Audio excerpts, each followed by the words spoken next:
Welcome to the Tech Egg. Don't get scrambled. Enjoy the video. You'll start by preparing the browser itself. Open Chrome or your Chromium-based browser and make sure it's updated. Outdated builds block UI tweaks. Once done, type Chrome//flags or your browser's experimental page, then search for Omnibox or search box flags to enable compact modes. You're taking the first actionable step. Toggle the relevant flag to enabled, relaunch the browser, and then inspect the toolbar. This gives you immediate access to UI scaling options needed to shrink the search bar. Now you'll refine appearance and spacing. In flags, pick the compact or minimal Omnibox option and set it to enabled. This reduces height and icon spacing. Next, go to Appearance Settings and change toolbar density to compact or use a custom CSS extension to override padding if needed.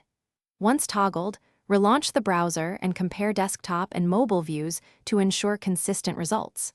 Make sure to test with extensions disabled first, since some toolbar add-ons force larger bars. Finish by locking in the new size and confirming behavior across sessions. You can export profile settings or pin the theme so the compact bar sticks after updates.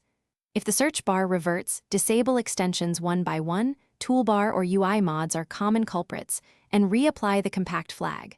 If problems continue, clear the browser cache or create a new profile to rule out corrupted settings. As a quick troubleshooting tip, try a clean profile first. If that fixes it, migrate bookmarks and settings selectively. Thanks for watching. Consider subscribing if I helped unscramble your problems.